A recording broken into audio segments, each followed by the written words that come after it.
I get asked this one question so much that it's starting to feel like an elephant in the room, and so I wanted to finally address it. Well, I suppose technically it's two questions. How can I read faster? And how can I read more books? They're very similar questions, but they are slightly different. And I get asked this question a lot because I read a lot. At the time of making this video, it is the beginning of February, and in January I read 15 books, which is a lot. But there's a reason I've never addressed these questions before, and that's because there are so many factors that go into reading, especially when it comes to me versus most of my audience. I don't think it's fair for me to answer these questions, and so I'm going to break down why. This video is mainly for the people who ask me these questions, but also for anyone else who just cares to listen and is interested. A little bit about me for context. Reading is my favourite hobby. I have a lot of different hobbies. I love films, I love video games, I love travelling, I love food, but reading is my favourite hobby. And reading is also a huge part of my job. The main part of my job, really. I manage a blog that is primarily about literature, and I also manage a YouTube channel where I upload 3 videos a week about literature, mostly. And so I read a lot, personally and professionally. Other people are not in the same position that I am. And so I'm going to talk about myself versus people who don't have my job to explain why I don't like the idea of answering these questions. How do I read faster and how do I read more? First off, let's start with how do I read more? As I said, my job is to be a book critic, someone who writes and talks about books on a daily basis. That means I have to read. I have to be reading constantly.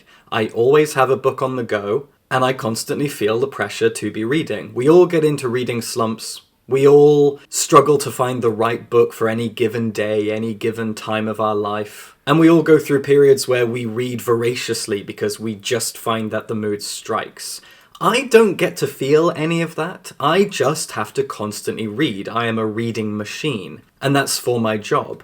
Luckily, I'm quite good at my job in that sense because I don't really get into reading slumps. I love to read, and that feeling doesn't really go away or change much for me. So I'm lucky in that way. But I have to talk a little bit about my daily routine in order to explain how I get to read so much. The way that the website and the YouTube channel work means that I only have to do a few hours work per day. I try to write 1 new article per week, I make 3 videos per week, and I spend the rest of my time updating old articles on the website. A lot of our articles are lists.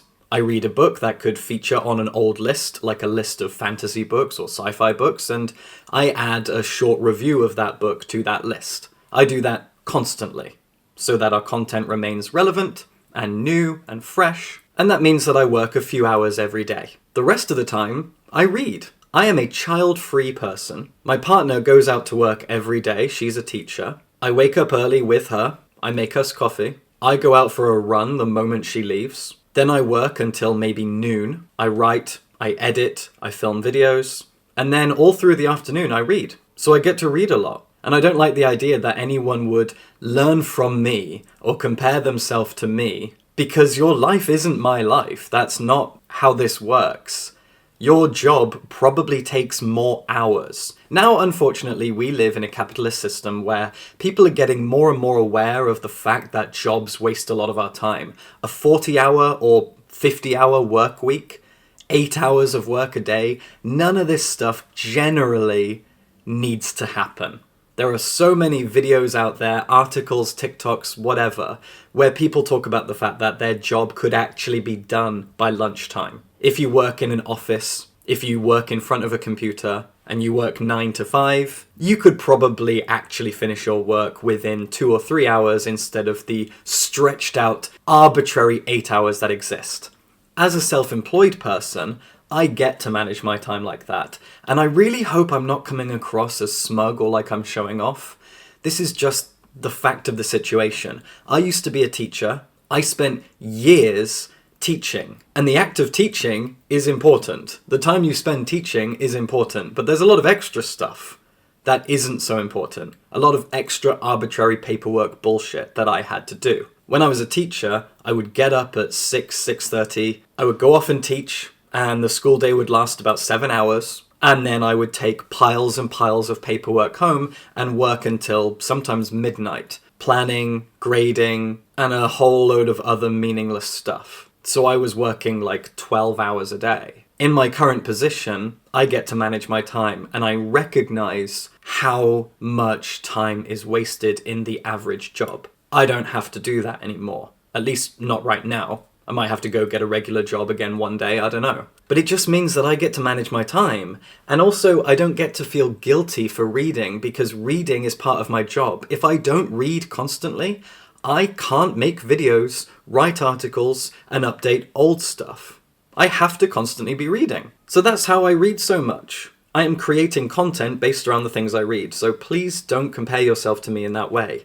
You might have children. You might have a job that forces you to work more hours than are necessary. You probably have more responsibilities than I do. As for how do I read faster, this is something I don't talk about much. I have anxiety, which I am medicated for, and I also have ADHD.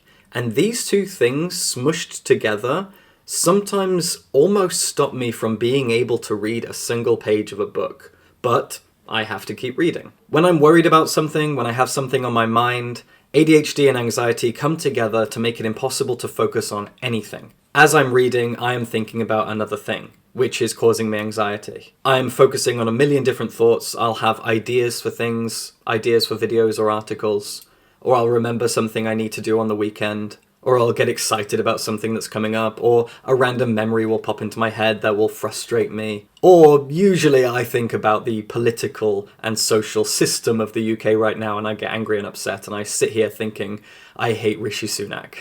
There's too much going on in my head, there's too much noise, and it's very, very fast. So I read really, really slowly. On a good day where ADHD and anxiety aren't messing me up so much, I've timed myself, and my typical reading pace is 1 page per minute. It takes about 50 to 60 seconds for me to read a page of a book, generally.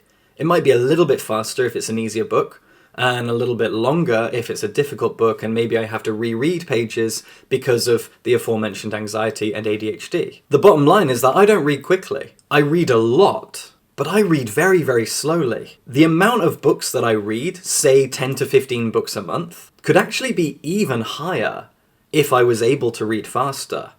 So I should be asking this question to other people who do read faster than I do. How do you do it?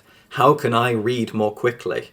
I'd like to know too, because I actually read really, really slowly. I have a very average reading pace, and then I have mental illness stuff that makes reading even harder sometimes, probably about half the time. So when people ask me, how do I read more quickly, I have no idea. I am not the person to ask, because they might be correlating the fact that I read a lot with the fact that I must surely then read quickly, which I do not. If you sit me down next to someone who does read particularly quickly, and you watch how quickly we each turn the page, you'll think that I'm a particularly slow reader. I read at a very average pace, and I have a million thoughts running through my head at any given moment that stop me from focusing a lot of the time. And that means that reading can be stressful for me sometimes, even though, as I've said, it's my favourite hobby, it's my job, and so I push through all that stuff. And like I said before about not wanting to show off, I'm also not looking for sympathy. I know that I have a great job, I know I have a great life, I love it. I do not take it for granted, because I'm very aware of how great my life is at this moment. When I was a teacher, I hated every day to the point that I was suicidal. And I fear the day where I have to go off and get a regular job, because I'm very well suited to this life, and I know how good it is. That said, I do get daily abuse from transphobes since coming out, but that has nothing to do with my job. They just obsess. And when you're this pretty, people are gonna get mad.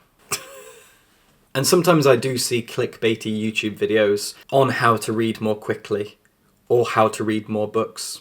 And I just don't believe in any of it. Because it also doesn't really matter.